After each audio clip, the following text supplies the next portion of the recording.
तो आप सबका स्वागत है सोलो लेवलिंग के एक और नए एपिसोड में। और आज मैं आपको एक्सप्लेन करने वाला हूँ सोलो लेवलिंग का सीजन 3 का एपिसोड 24। तो हम सब ने पहले के एपिसोड में ये देखा था कि संग नाइट गिल के साथ एक क्लास डंजन की रेड में जाता है और जो जीना का स्कूल होता है वहाँ एक डंजन ब्रेक हो जाता है और उस डंजन के अंदर से ग्रीन कलर के ऑर्क बाहर आ जाते हैं और ये ऑर्क सारे स्टूडेंटों को मारना चालू कर देते हैं। और इस जगह में जो ऑर्क का चीफ होता है वो जीना के अंदर से एक पावरफुल फोर्स को सेंस करता है, तो इसलिए जो ऑर्क का चीफ होता है वो जीना को मारने के लिए जाता है। लेकिन संग ने जो जीना को प्रोटेक्ट करने के लिए उसकी शैडो के अंदर आए ऑर्क की शैडो छोड़े थे, वो जीना को इन्हें ऑर्क से बचा लेते हैं। एंड इस जगह में संग को भी ये पता चल जाता है कि जीना की जान खतरे में है, तो इसलिए संग अपनी जगह बीरो को छोड़ के डंजन के बाहर आ जाता है और कैसल को ये कहता है कि जल्दी से जल्दी मुझे मेरी सिस्टर के पास ले चलो। और अब इसके आगे तो एपिसोड की स्टार्टिंग में हम ये देखते हैं कि संग के जो आए ऑर्क होते हैं वो ग्रीन ऑर्क को मार रहे होते हैं। ये देख के सारे स्टूडेंट बहुत ज्यादा हैरान होते हैं। आगे हम ये देखते हैं कि जो संग का आए ऑर्क होता है वो दोनों ग्रीन ऑर्क को अपने हाथों से पकड़ लेता है और दोनों को जमीन में फेंक मारता है। और इस जगह में संग के जो ऑर्क होते हैं वो ग्रीन ऑर्क को डिफीट कर देते हैं। ये देख के उस स्टूडेंट ये कहते हैं कि इन मॉन्स्टर ने हमारी जान बचाई है, क्या ये लोग हमें प्रोटेक्ट करने के लिए आए हैं। और यहाँ जीना इन ऑर्क को ध्यान से देख रही होती है और जीना ये कहती है कि संग यही है क्या।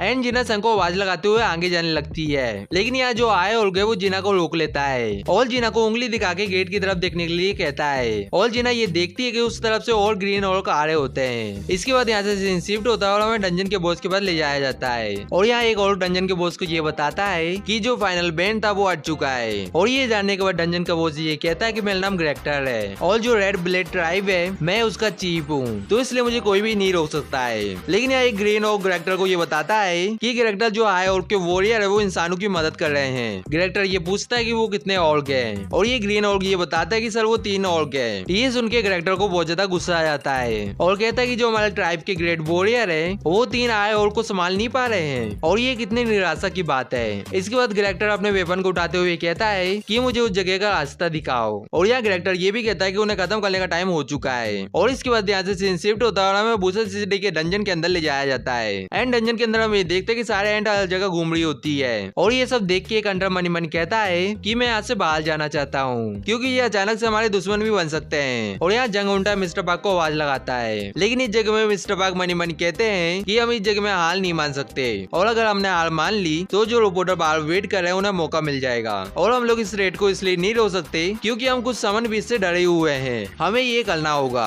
लेकिन यहाँ अचानक से मिस्टर पार्क के पास बीरो आ जाता है और यहाँ बीरो को इतने पास में देख के मिस्टर पार्क बहुत ज्यादा डर जाते हैं और मनी मन कहते हैं कि इसने मुझे डरा दिया। इसके बाद मिस्टर पार्क बीरो को कहते हैं कि चलो, लेकिन यहाँ बीरो कुछ भी नहीं बोलता और मिस्टर पार्क को घूर रहा होता है। ये देख के मिस्टर पार्क को बहुत ज्यादा पसीना आने लगता है और वो हिम्मत करके कहते हैं कि हमें चलना चाहिए। ये सुन के बीरो यहाँ से तेजी से चले जाता है और ये देख के मिस्टर पार्क हैरान हो जाते हैं। लेकिन यहाँ बीरो फिर से मिस्टर पार्क के पास आ जाता है। ये देख के मिस्टर पार्क फिर से डर जाते हैं। आगे हम ये देखते हैं कि बीरो मिस्टर पार्क के पास कुछ फेंकता है और इसके बाद बीरो पीछे मुड़ के आवाज लगाता है और अपने सारे एंड के साथ आगे जाने लगता है। इसके बाद जंग उल्टा मिस्टर पार्क के पास आके ये कहता है कि बॉस आप ठीक हो ना। और एक दूसरा एंटर भी ये कहता है कि बॉस आप सही में ये चाहते हो कि ये लोग हमें लीड करें। लेकिन यहाँ मिस्टर पार्क ये कहते हैं कि यहाँ सब कुछ ठीक है। इसके बाद सबको ये देखते हैं कि बीरो ने क्या फेंका था। ये देख के मिस्टर पार्क ये कहते हैं कि ये जो सर है वो मरे हुए नाइट का है। और यहाँ मिस्टर पार्क ये भी कहते हैं कि उसने हाई रैंक के 20 को सेकंड में ही मार दिया। मैं ये विश्वास नहीं कर सकता कि वो इतना ज्यादा स्ट्रॉन्ग है। इसके बाद मिस्टर पार्क सबको ये कहते हैं कि जो हाई क्लास बीस्ट है वो कीमती ऐसे स्टोन को ड्रॉप करते हैं और तुम सब ये जानते हो ना कि इसकी कीमत कितनी है और क्या अभी भी कोई पीछे जाना चाहता है। लेकिन इस जगह में हम ये देखते हैं कि सारे हंटर आगे निकल जाते हैं और यहाँ जंग उल्टा मिस्टर पार्क को ये कहता है कि बॉस आप उस जगह में कर क्या रहे हो और जल्दी इधर आ जाओ, नहीं पर आप पीछे छूट जाओगे। इन्हें आगे जाते हुए देख के मिस्टर पार्क हैरान हो जाते हैं और उसके बाद यहाँ से सीन शिफ्ट होता है और हमें स्कूल में ले जाया जाता है। एंड इस जगह में हमें ये देखते हैं कि कैरेक्टर अपनी स्वॉर्ड का यूज करके संग की आय और की शैडो को काट रहा होता है और इस जगह में जितने भी ग्रीन होते हैं वो कैरेक्टर का नाम चिल्ला रहे होते हैं। इसके बाद कैरेक्टर ये बताता है कि जो ऑर्क के ऊपर टैटू होते हैं वो बैटल विक्ट्री का सिंबल होता है और इस सिंबल से ये प्रूव होता है कि तुमने कितने वॉरियर को मारा है और तुम लोगों ने भी इस सिंबल को क्लेम किया है, लेकिन तब भी तुम इतने ही कर पा रहे हो। इसके बाद कैरेक्टर ये कहता है कि तुम आए ऑर्क के वॉरियर की वजह से ये फाइट मिल रही है और ज्यादा इंटरेस्टिंग एग्जिस्टिंग हो गई है। इसके बाद हमें देखते कि संग की शैडो कैरेक्टर के ऊपर अटैक करती है और यहाँ कैरेक्टर अपनी स्वॉर्ड का यूज करके संग की शैडो के ऊपर अटैक करता है, लेकिन यहाँ दूसरा आया और आगे इस अटैक को ब्लॉक कर लेता है। ये देख के कैरेक्टर ये कहता है कि तुमने मेरे स्वॉर्ड को ब्लॉक कर लिया, ये इतना भी बुरा नहीं था। इसके बाद कैरेक्टर अपने स्वॉर्ड से अटैक करके उन दोनों को काट डालता है और कहता है कि इतना काफी नहीं होगा।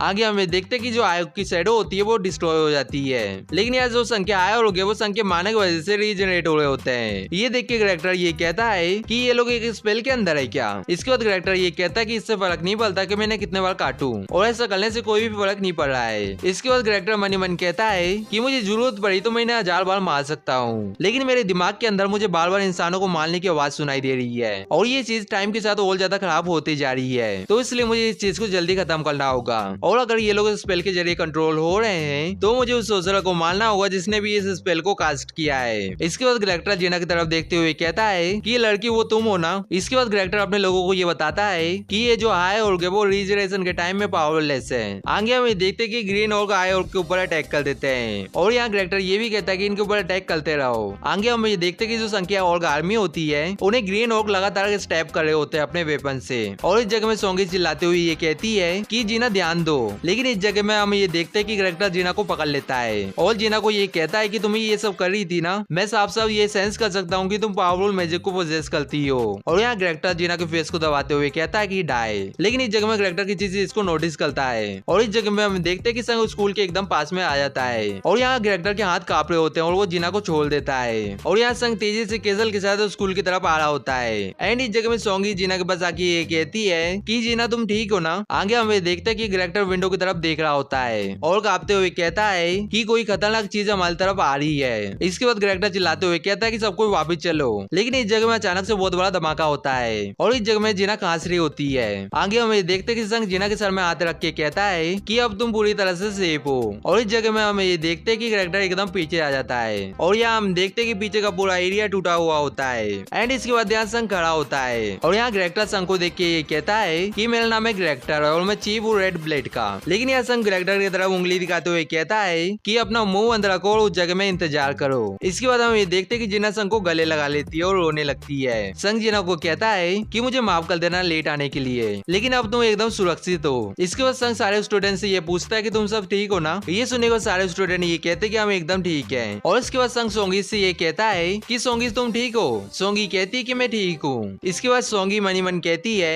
कि इनकी कोई चीज मुझे डरावनी फील हो रही है। आगे हम ये देखते हैं कि संग ये नोटिस करता है कि जीना का जो फेस है वो लाल हो चुका है और इसके बाद संग एग्रीस को समन करता है और एग्रीस को कहता है कि मेरे लिए जीना का ध्यान रखना। और यहाँ संग अपने नाइट सोल्जर को भी समन करता है और उन्हें ये कहता है कि तुम सबको बाकी स्टूडेंट को नीचे ले जाना है। और इस जगह में हमें देखते हैं कि एक ग्रीन और भाग रहा होता है, लेकिन यहाँ संग और की तरफ देखते हुए ये कहता है कि मैंने तुम्हें ऑलरेडी ये बोला है कि हिलना मत। आगे हमें देखते हैं कि कैसल और नाइट शैडो मिल के सारे स्टूडेंट को नीचे उतार रहे होते हैं और यहाँ कैरेक्टर संग को ये कहता है कि ये जो मॉडल आया के सोल्जर है वो तुम्हारे हैं। इसके बाद कैरेक्टर संग से ये पूछता है कि तुम कौन हो और तुम हमारी लैंग्वेज को कैसे जानते हो, लेकिन इस जगह में संग कुछ भी नहीं बोलता है। ये देख के कैरेक्टर मनी मन कहता है कि देखने से ऐसा लग रहा है कि ये मेरे सवाल का जवाब नहीं देने वाला है और इसलिए कैरेक्टर अपने सोल्जरों को अटैक करने के लिए बोल देता है। और यहाँ हम देखते हैं कि संग के ऊपर और अटैक करने के लिए आ रहे होते हैं एंड इस जगह में एक और संग के ऊपर अपने वेपन से अटैक करता है, लेकिन यह संग उस ऑर्क की उंगली को पकड़ लेता है और उसे अपने हाथों से दबा देता है और इस ऑर्क की उंगली एकदम टूट जाती है, इसलिए वो दर्द के मारे बहुत तेजी से चिल्लाता है। इसके बाद संग उस ऑर्क को उठा के जमीन में पटक देता है और अपने पैर का यूज करके इस ऑर्क के सर को कुचल डालता है और यहाँ दो ऑर्क संग के ऊपर जंप करके अपने वेपन से अटैक करते हैं, लेकिन यह संग अपनी कमांडर जैसे बिल्डी का यूज करके इन दोनों को एक दूसरे के ऊपर मार देता है और दोनों को कमांडर जैसे बिल्डी की मदद से क्रैश कर देता है। ये देख के सारे ग्रीन ऑर्क चिल्लाते हुए संग के ऊपर अटैक करने आ रहे होते हैं, लेकिन यहाँ संग तेजी से उन सबको अपने हाथ से मार डालता है और यहाँ हम देखते हैं कि संग के हाथ में ढेर सारा खून होता है और यहाँ संग इन सबको मार के डंजन के बॉस की तरफ आने लगता है। ये देख के कैरेक्टर ये कहता है कि तुम क्या हो और इस जगह में कमांडर जैसे एबिलिटी एक्टिवेट हो जाती है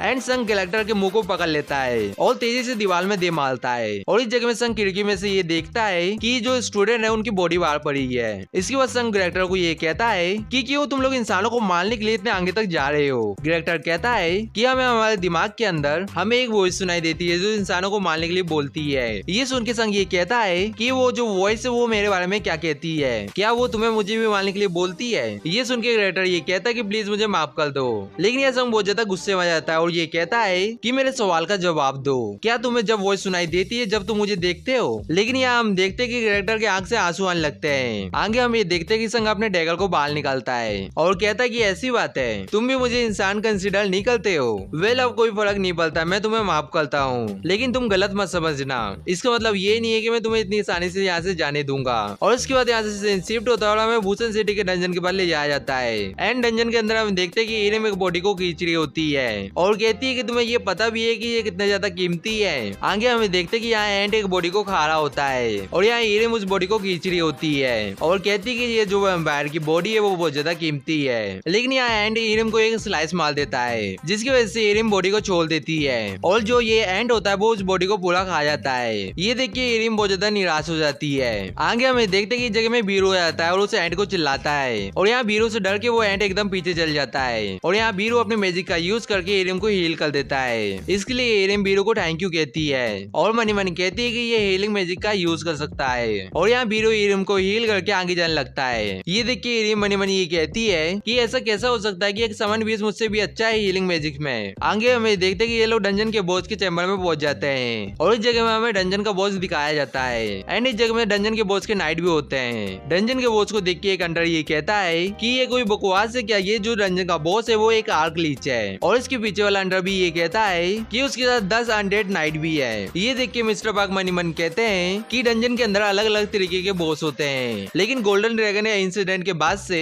आर्क लीच है वो बहुत ज्यादा बदनाम हो गए थे और एक आर्क लीच ने चाइना की एक मेजर गिल को पूरी तरह से डिस्ट्रॉय कर दिया था एंड इसके बाद डंजन ब्रेक भी हो गया था एंड उस जगह में ल्यूजी कांग था जिसकी वजह से परेशानी टल गई थी। लेकिन इस जगह में सबको ये बात मानेंगे कि हमारे जो ए रैंक अंडर के स्ट्राइक स्क्वाड है उसका कोई भी मैच नहीं है इस बॉस के सामने। आगे जंगुंटा ये कहता है कि बॉस अभी हमें क्या करना चाहिए, लेकिन यहाँ पीछे से एक अंडर चिल्लाते हुए ये कहता है कि जो अनडेड की आर्मी है वो हमारे पीछे आ चुकी है। ये देख के मिस्टर पार्क चिल्लाते हुए कहते हैं कि डैमेट ये जो अनडेड है उन्हें एंड ने खा लिया था, लेकिन ये लोग फिर से जिंदा हो चुके हैं। इसके बाद मिस्टर पार्क कहता है कि डोर को बंद कर दो। इरम कहती है कि यस सर। आगे हमें देखते हैं कि इरम एक सील से डोर को बंद कर देती है। ये सब देख के मिस्टर पार्क बहुत ज्यादा पैनिक करने लगते हैं और मनी मन कहते हैं कि हमारे पास ज्यादा ऑप्शन नहीं बचे हैं और ये लगता है कि संजन वो की मदद के बिना हम इस जगह में मुसीबत में पड़ जाएंगे। एंड इस जगह में जो अनडेड होते हैं वो सील को तोड़ने की कोशिश कर रहे होते हैं, लेकिन इस जगह में जो इरम होती है वो सील को होल्ड करके रख रही होती है और मिस्टर पार्क को ये कहती है कि बॉस ये जो सील्ड है वो 5 मिनट से ज्यादा नहीं टिकेगी।